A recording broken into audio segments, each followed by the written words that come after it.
অপরিশোধিত জ্বালানি তেলের উৎপাদন বাড়ানোর সিদ্ধান্ত নিয়েছে তেল উৎপাদনকারী দেশগুলোর জোট ওপেক প্লাস।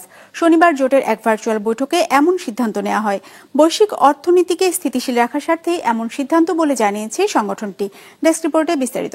ওয়ালটন এখন দেশের সীমানা পেরিয়ে পৌঁছে গিয়েছে 50টিরও বেশি দেশে। ওয়ালটন, ঘরে ঘরে বিশ্বজুড়ে। পেট্রোলিয়াম রপ্তানিকারক দেশগুলোর সংগঠন ওপেক ও রাশিয়া সহ অন্যান্য সহযোগী দেশ নিয়ে গঠিত জোট ওপেক প্লাস বিশ্ব চাহিদার প্রায় অর্ধেক জ্বালানি তেল সরবরাহ করে এ জোটের সদস্য দেশগুলো। বিশ্ববাজারে দাম কমতে থাকায় 2022 সাল থেকে অপরিশোধিত জ্বালানি তেলের উৎপাদন কমিয়ে আসছিল ওপেক প্লাস। যদিও সেই সিদ্ধান্তে খুব একটা বাড়েনি তেলের দাম, ওঠানামা করেছে ব্যারেল প্রতি $80 ঘরেই।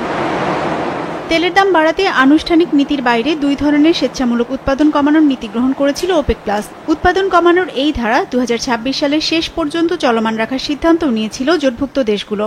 তবে সেই সিদ্ধান্ত এবার পরিবর্তন করছে ওপেক প্লাস। শনিবার ওপেক প্লাসের ভার্চুয়াল এক বৈঠকে আগস্ট মাসে পরিকল্পনার তুলনায় উত্তোলন বাড়ানোর সিদ্ধান্ত নিয়েছে জোটের সদস্য দেশগুলো।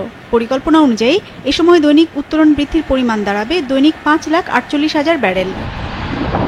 এর আগে মে, জুন ও জুলাই মাসের জন্য দৈনিক 4,11,000 ব্যারেল জ্বালানি তেল উত্তোলন বাড়ানোর অনুমোদন দিয়েছিল ওপেক প্লাস।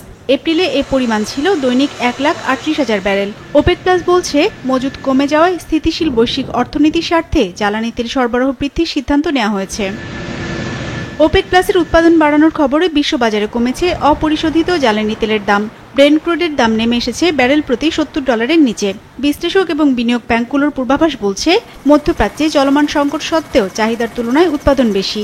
ফলে চলতি বছরের বাকি সময়টাতেও জ্বালানি তেলের দাম ব্যারেল প্রতি $70 নিচেই থাকবে। হিরজুন মীরা, বিজনেস রিপোর্ট, মাছরাঙা টেলিভিশন।